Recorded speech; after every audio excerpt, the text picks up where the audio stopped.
मेरे सामाजिक परिवार के सभी सदस्यों और यह वीडियो देखने वालों को नमस्कार।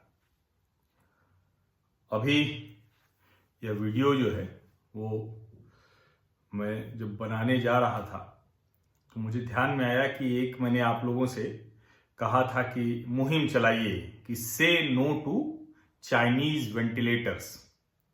और जब मैं ये कह रहा था तो मुझे भी भारत की क्षमता का अनुमान था। भारत की जो कंपनियां हैं, देश की जो कंपनियां हैं, जो देसी कंपनियां हैं, तो उन देसी कंपनियों की क्या उत्पादन क्षमता है ये सब मुझे पता था। और दुनिया, चूंकि मैंने आपको बताया ही था कि दुनिया के कुल वेंटिलेटर उत्पादन का 20% वो चीन करता है। लेकिन मैंने आपको एक बात और बताई थी, वो क्या कि जो 20% चीन में उत्पादन होता है, करीब 21 कंपनियां हैं चीन में जो वेंटिलेटर बनाती हैं। वो जो कंपनियां हैं वो भी अलग अलग जगह से, यूरोपीय देश हैं, दूसरे देश हैं, उनसे वो कलपुर्जे मंगवाती हैं। और करीब ऐसे 1000 पार्ट्स, स्पेयर पार्ट्स, कलपुर्जे वो लगते हैं, तो एक वेंटिलेटर मशीन तैयार होती है। तो उनके लिए भी मुश्किल है। और चूंकि उनकी जो क्षमता है वो प्रति सप्ताह 2200 वेंटिलेटर बनाने की है, जो 21 कंपनियां हैं चीन की। और ये मैंने इसलिए आपको बताया कि अब जरा हम ये समझ लें कि क्या भारत इसके लिए तैयार है। जब हमने से नो टू चाइनीज वेंटिलेटर्स कहा तो ये सिर्फ भावनात्मक बात भर थी या इसमें कुछ तत्व है। और आज मैं आपको विस्तार से बताने जा रहा हूं कि हम यानी भारत कितना तैयार है इस चाइनीज वायरस की, जो कोविड-19 की जो महामारी है, उसके लिए कितना तैयार है। हमारी अपनी तैयारियां अलग अलग समय पर मैं आपको बताता रहता हूं। आज चिकित्सा उपकरण, चिकित्सा जरूरतों के लिहाज से, और निश्चित तौर पर देश के अलग अलग हिस्सों से ढेर सारी खबरें आती रहती हैं। कहीं फेस मास्क नहीं है 95, कहीं फेस शील्ड नहीं है, कहीं पीपीई नहीं है, कहीं कुछ नहीं है। इस तरह की ढेर सारी खबरें आती हैं। और निश्चित तौर पर इतना बड़ा देश है तो उसमें ऐसी खबरें, एक भी खबर आती है तो उसकी गुंजाइश नहीं होनी चाहिए, लेकिन क्योंकि इतना बड़ा देश है तो गुंजाइश हमेशा बनी भी रहती है। अब वो राज्य सरकारें, जिला प्रशासन और केंद्र सरकार ये मिलकर तय करे कि ये जो गुंजाइश है वो कैसे धीरे धीरे धीरे धीरे एकदम कम कर दी जाए, आशंका वाली। अभी एक ट्वीट किया अनिल अग्रवाल जी ने, वेदांता के। उन्होंने कहा कि हमने 23 मशीनें आयात की और ये 23 महीने प्रति सप्ताह 40,000 पीपीई किट बनाएंगी। प्रति सप्ताह 40,000 पीपीई किट बनाएंगी। वेदांता के अनिल अग्रवाल का एक ट्वीट है और भारत सरकार के कपड़ा मंत्रालय के सहयोग से हम ये कर रहे हैं। आगे वो लिखते हैं कि मैं अपनी टीम से बहुत खुश हूं कि वो उदाहरण के साथ, लीडरशिप बाय एग्जाम्पल, यानी किसी को प्रेरणा दे रहे हैं, नेतृत्व कर रहे हैं तो उदाहरण के साथ, ये बहुत जरूरी है। और इसीलिए क्या सरकार मदद कर रही कि नहीं। और उन्होंने आगे लिखा है कि हमें अच्छा लग रहा है कि उदाहरण के साथ नेतृत्व कर रहे हैं और सरकार की मदद कर रहे हैं। 29 मई को आनंद महिंद्रा ने एक ट्वीट किया था। उन्होंने बताया था कि वो कैसे फेस शील्ड और रेस्पिरेटर बना रहे हैं।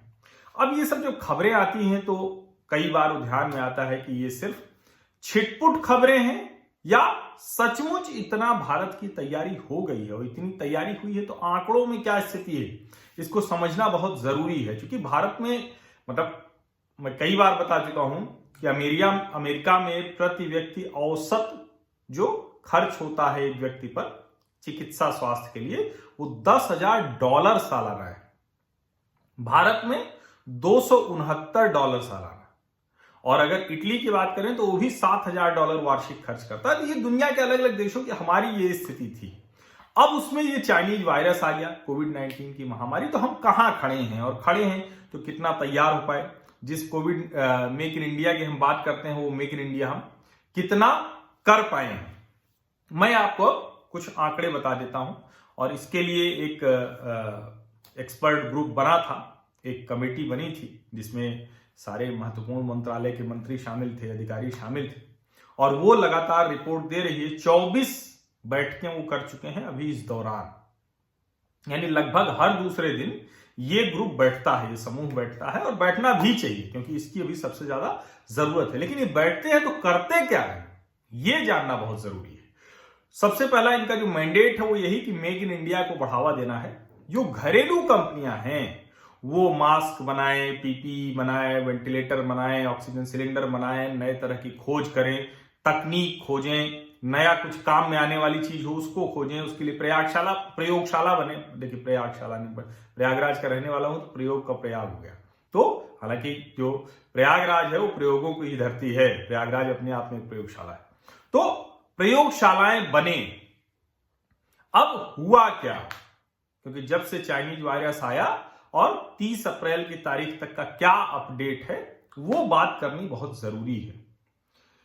मेडिकल इक्विपमेंट हम सिर्फ बनाए नहीं, उसको निर्यात करें। ये जैसे मैंने आपको बताया था, चीन की ताकत कुछ ऐसा नहीं है, वो भाई सब कुछ क्या है, सब कुछ कहीं से लेता है और कहीं दे देता है। हम भी वो काम कर सकते हैं, भारत उसका विकल्प हो सकता है। जो पीपीई किट, सबसे पहले बात कर लेते हैं, पर्सनल प्रोटेक्टिव इक्विपमेंट। बहुत हल्ला हंगामा हो रहा है और अभी भी कई जगह पर डॉक्टरों को नहीं मिल रहा है। मुझे लगता है कि जिला प्रशासन, राज्य सरकार को केंद्र सरकार से मिलके हर जगह की ये पीपीई किट का इंतजाम देखना चाहिए, क्योंकि हम बना रहे हैं, हम भेज भी रहे हैं, फिर डॉक्टरों को न मिले तो ये बड़ा शर्मनाक होगा, बहुत खतरनाक भी होगा।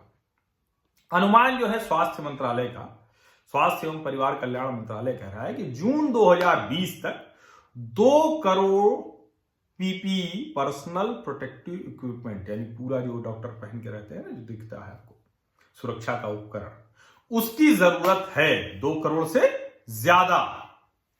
अभी सरकार ने जो टेंडर जारी किया है वो 2 करोड़ 22 लाख पीपीई किट के लिए किया है। ये बहुत जरूरी भी था क्योंकि ये मामला किसी को पता तो है नहीं। अच्छी बात है कि हो सकता है कि हम इसको काबू कर लें, पकड़ लें। हालांकि शराब जैसे फैसले बड़ा डराते भी हैं, वहां की लाइन भी डराती है, दूसरी बातें भी डराती हैं। तो हमें एहतियात के साथ उन सारी सुविधाओं, जो जिसको कहते हैं कि हम क्या कहते हैं कि मतलब आप घुसने ही ना दें उसको अपने घर में, अपने शरीर में, तो उसके लिए क्या करेंगे, जैसे घर में ताला लगाते हैं, शील्ड लगाते हैं, तो आना जाना थोड़ी ना बंद करते हैं। जब आप निकलते हैं तो ताला मार के जाते हैं, सिक्योरिटी कैमरा लगा देते हैं। तो वैसे ही आपको स्वास्थ्य के लिए करना है। चाइनीज वायरस को आने जाने में दिक्कत नहीं है, लेकिन बस वो आपके मुंह, नाक, आंख, कान, इसके जरिए आपके शरीर में न घुस जाए, इसका इंतजाम करना है। तो कोशिश कीजिए, कहीं गए तो हाथ जरूर धुलिए, हर 1 घंटे में धुलिए, ये सब करिए। मास्क लगाइए, कवर लगाइए, कहीं संवेदनशील जगह रहे तो फेस शील्ड भी लगाइए, ये सब करिए। वरना दस्ताना और फेस मास्क जिसमें मुंह और नाक दोनों हो, और अपना हाथ कभी आंख पर मत लगाइए क्योंकि वो भी एक जगह, यही मोटा मोटा यही 4 जगहें हैं ये जहां से जा सकता है, और उसमें भी मुंह सबसे ज्यादा है, मुंह, नाक और आंख। तो ये जरूरी चीज है, तो हमें करना तो पड़ेगा। लेकिन वो पीपीई किट है कितनी? 2 करोड़ 22 लाख के टेंडर जारी कर दिए सरकार ने। जो सबसे जरूरी आंकड़ा है ध्यान में रखने के लिए, 1 करोड़ 42 लाख पीपीई किट देसी कंपनियां बना रही है, मेक इन इंडिया, और 80 लाख हम आयात करेंगे, इंपोर्ट करेंगे। अभी भी उसकी जरूरत है, लेकिन यहां यह समझिए कि अभी तक भारत पूरी तरह से पीपीई आयात करता था, लगभग ना के बराबर, लगभग ना के बराबर जो है हम ये करते थे।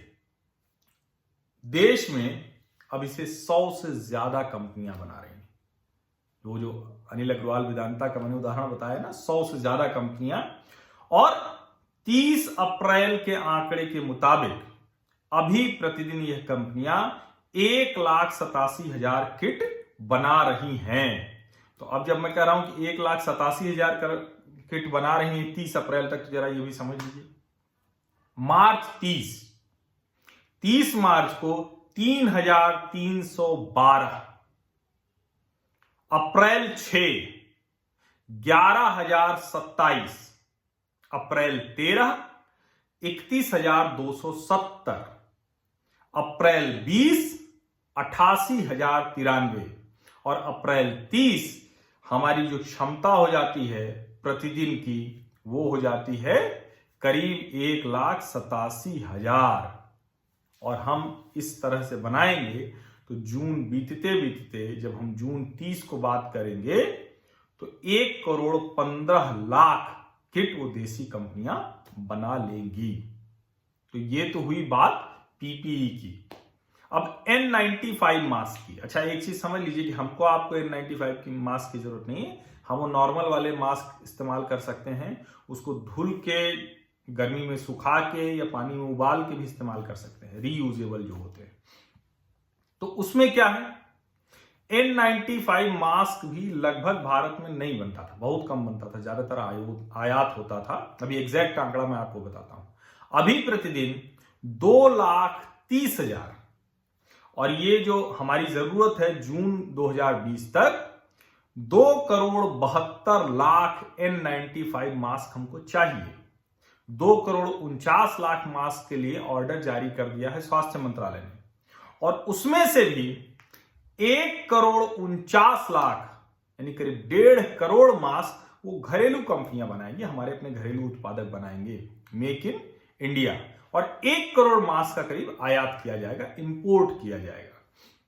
देश में अभी 4 बड़े निर्माता हैं जो N95 मास्क बनाते हैं। अभी तक 49,12,000 मास्क बनकर मिल चुके हैं, और अगले 2 महीने में ये सारी कंपनियां मिलकर 1.5 करोड़ मास्क की आपूर्ति कर सकेंगी। अब जरा ये जो हाइड्रोक्सी क्लोरोक्विन टैबलेट, इसको लेकर बड़ा हल्ला हंगामा हुआ था। हम ऐसे 87 देशों को दे रहे हैं, ये दवाई 87 देशों को दे रहे हैं, और हमारी जो जरूरत है वो 2.5 करोड़ टैबलेट की है। भारत की कंपनियों ने टैबलेट का उत्पादन 1.5 गुना कर दिया था, यानी पहले 1 टैबलेट बनाते थे तो अब 1.5 बनाने लगे हैं। 16 करोड़ उपलब्ध हैं, दिए गए हैं राज्य सरकारों को, संस्थाओं को। शुरू में मैंने जो एक बताया था वेंटिलेटर, तो वेंटिलेटर सुनते ही तो हम लोग के हाथ पैर फूल जाते हैं। हालांकि ईश्वर न करे कभी वेंटिलेटर की तरफ हम जाएं, और जो भारत सरकार के स्वास्थ्य मंत्रालय की तरफ से बताया गया है, जो 30 अप्रैल को 21,632 चाइनीज वायरस से संक्रमित मरीज थे, उसमें से सिर्फ 80 को चाहिए था वेंटिलेटर, उसके अलावा किसी को जरूरत नहीं थी। 21,632 में से सिर्फ 80, तो ये समझ लीजिए। और भारत के पास 15,000 वेंटिलेटर की उपलब्धता है देश भर में। तो ऐसा नहीं है कि कोई हमारे पास कमी है, हमारे पास इसकी कमी नहीं है। अब जून तक लेकिन अनुमानित वेंटिलेटर की संख्या बहुत ज्यादा है। एक अनुमान लगाना होता है, मान लीजिए महामारी बढ़ गई, बीमारी बढ़ गई, संक्रमण बढ़ गया, धीरे धीरे देशबंदी भी खुल रही है, तो जो उसकी जरूरत है उसको पूरा करने के लिए देसी कंपनियों को सरकार बढ़ावा दे रही है। स्वास्थ्य मंत्रालय, क्योंकि HLL लाइफ केयर जो उसकी कंपनी, सरकारी कंपनी, उसने कुल 60,884 वेंटिलेटर का ऑर्डर किया है। उसमें से 59,884 वेंटिलेटर देसी कंपनियां बनाएंगी, उनको ऑर्डर दिया गया है। सिर्फ 1,000 वेंटिलेटर आयात किया जाएगा। मैंने कहा था ना, से नो टू चाइनीज वेंटिलेटर, और हम यहां तक आ गए। भारत इलेक्ट्रॉनिक्स 30,000 वेंटिलेटर बनाएगी। मारुति सुजुकी के साथ मिलकर अगवा एक कंपनी AGVA, वो बना रही है 10,000 वेंटिलेटर। AMTZ ये कंपनी ये बना रही 13,500। एक बात और मैंने कही थी, आप लोगों के अगर ध्यान में होगा तो जरूर होगा, जो नियमित तौर पर मेरे सामाजिक परिवार के सदस्य हैं। मैंने कहा था देखिए, अब सब कुछ सरकार को बदलना चाहिए। मारुति है, महिंद्रा है, या दूसरी जो कंपनियां हैं, इनको आपको पब्लिक ट्रांसपोर्ट की तरफ ज्यादा ले जाना है। ये जो कमर्शियल व्हीकल में खास करके जो कारें हैं, प्राइवेट कार्स हैं, उनको धीरे धीरे आपको कम कराना है। पब्लिक जो ट्रांसपोर्ट में मददगार हो सकते हैं, उस तरह की गाड़ियां निकालिए, सुविधाजनक, आरामदेह, कि एक जगह से दूसरी जगह गा रही हैं 10 की क्षमता की, 20 की क्षमता की, 50 की क्षमता की। ये मैंने कहा, अब उस पर कितना काम हो रहा है नहीं, लेकिन मैंने कहा, ये सुझाव मैं लगातार दे रहा हूं। अब उसमें देखिए, मैंने ये भी कहा था कि ऑटो वाली सारी कंपनियां हैं। जब अहमदाबाद के मेरे ख्याल से ब्रिजेश पांचाल हैं, उन्होंने बताया कि उनकी भी कंपनी ये बनाने लगी, वो मशीन कटर कंपनी है अहमदाबाद की, और उन्होंने अभी इसका काम शुरू कर दिया है। तो क्यों नहीं ये जो ऑटो कंपनियां हैं वो वेंटिलेटर बनाती हैं। अब देखिए, मारुति सुजुकी मिलकर बना रही है, महिंद्रा रेस्पिरेटर बना रही है, तो तो जो लोग कहते थे कि भारत में तो कुछ है ही नहीं है, कैसे हम करेंगे, हमारा तो सब कुछ आयात होता है, तो भाई जब घर में बनाने लगेंगे, अभी देखिए मतलब थोड़ा लाइटर नोट पे है, लेकिन जिन लोगों को कुछ बनाना नहीं आता था वो भी इस दौर में एक से एक डिशेज बना रहे हैं, और जो बनाते थे अच्छा वो और अच्छा बना रहे हैं, वो तो नए नए प्रयोग कर रहे हैं। तो यही होगा, इसमें भी यही होगा, इसमें बहुत कुछ घबराने की, ज्यादा चिंता की जरूरत नहीं। ऑक्सीजन सिलेंडर, जो स्वास्थ्य एवं परिवार कल्याण मंत्रालय का आंकड़ा बताता है कि भारत की कुल उत्पादन क्षमता है 6400 MT, और चिकित्सा जरूरतों के लिए 1000 MT ही चाहिए। देश में 5 बड़े और 600 छोटे ऑक्सीजन सिलेंडर उत्पादक हैं। देश में कुल 4,38,000 मेडिकल ऑक्सीजन सिलेंडर उपलब्ध हैं और 1,03,000 सिलेंडर के लिए और ऑर्डर जारी कर दिया गया है। 5 लाख जो इंडस्ट्रियल यूज के, चूंकि अपने यहां जो कुल ऑक्सीजन सिलेंडर हैं उसमें से 80 जाते हैं इंडस्ट्रियल जरूरत में, 20 जाता है मेडिकल हेल्थ स्वास्थ्य जरूरतों में, अस्पताल में किसी को जरूरत हो गई ऑक्सीजन की, इस तरह की चीजों की जरूरत होती है।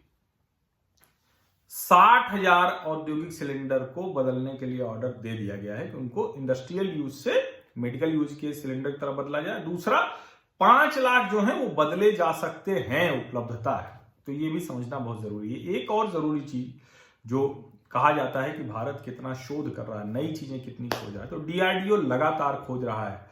जो ऑर्डिनेंस फैक्ट्री बोर्ड है वो इस पे काम कर रहा है। सेना की जो जरूरतें, जो लोग कह रहे थे ना कि सेना तो सिर्फ फूल बरसा रही है, फूल बरसाते निकल जा रही है, सेना तो सिर्फ लाइट जला रही है, सेना ड्रम बजा रही है, सेना यही नहीं कर रही। और मैं सभी सैनिकों को जो शहीद हो रहे हैं, जो वीर गति को प्राप्त हो रहे हैं, सब उनको नमन करते हुए कहता हूं कि उनका इलाज तो सरकार को खोजना पड़ेगा कि एक भी सैनिक की हमारे जान न जाए। वो अपनी जान हथेली पर रख कर खड़े हैं, इसका मतलब ये नहीं कि उनकी जान चली जाए, उनकी जान की कोई कीमत नहीं, अनमोल है वो। लेकिन सेना क्या क्या कर रही है, वो सिर्फ फूल नहीं बरसा रही है, वो सिर्फ इधर से उधर फ्लाई पास्ट नहीं कर रही है, वो सिर्फ करतब नहीं दिखा रही है, वो सीमा पे ही नहीं खड़ी है, वो देश में भी वो सब कुछ कर रही है जो इस वक्त चाइनीज वायरस से लड़ाई में करना चाहिए। और अभी 9 नई प्रयोगशालाएं शुरू हो गई हैं DRDO के निर्देशन में। 9 वो काम क्या कर रही हैं, नई तकनीक पर काम कर रही हैं, नए तरह का मटेरियल बना रही हैं, टेस्टिंग सुविधा पर काम कर रही हैं, ये सारे काम वो कर रही हैं। तो भारत कितना तैयार है, मेक इन इंडिया कितना कारगर है, भारत की कंपनियां कितनी मजबूत हैं, वो सब मुझे लगता है कि इस वीडियो में जो 20 मिनट से भी कम का वीडियो है उससे आपको ज्यादातर जानकारी मिल गई होगी। आपको लगता है कि ये जानकारी सबको मिलनी चाहिए, सबका साहस मनोबल ऊंचा करने के लिए जानकारी जरूरी है। हम बुरा क्या कर रहे हैं ये तो निश्चित तौर पर, और बुराई तो बहुत देखी जा रही है, हर तरफ बुरा बुराई तो बोला जा रहा है, तो कुछ कुछ अच्छा भी जो हो रहा है वो भी तो हम समझे ना। अगर हम एक महीने में 30 मार्च को हम 3300 बना रहे हैं और 30 अप्रैल को हम 1,87,000 पहुंच गए PPE किट, और इसी तरह से N95 मास्क जो हम 68,350 बना रहे थे 30 मार्च को, और हम अभी पहुंच गए 2,30,500। तो ये जो फर्क है, और ये सब मेक इन इंडिया है, ये सब डोमेस्टिक प्रोडक्शन है, प्रतिदिन भारतीय कंपनियों का अपना उत्पादन है। तो ये बात तो हमें पता चलनी चाहिए, हर भारतीय को पता चलनी चाहिए। तो अगर आपको लगता है कि इसको साझा जरूर कीजिए, और आप सभी लोग जो लोग मेरे सामाजिक परिवार के सदस्य हैं वो तो पहले से ही सब्सक्राइब किए हुए हैं, लेकिन जिन्होंने नहीं सब्सक्राइब किया हुआ है, आपको कुछ नहीं करना है, सिर्फ सब्सक्रिप्शन वाला बटन दबा देना है और नोटिफिकेशन वाली घंटी दबा देनी है। इतने से आप मेरे सामाजिक परिवार के सदस्य बन जाएंगे और इस तरह की चर्चा नियमित तौर पर कर सकेंगे, जरूरी जानकारी मिल सकेगी, सार्थक सकारात्मक बदलाव समाज में कर सकें, भारत को सचमुच राष्ट्र के तौर पर मजबूत कर सकें, उस तरफ ले जा सके, उसमें हम भी अपना गहरी योगदान दे सकें, वो हम भी कर सकेंगे। बहुत बहुत धन्यवाद।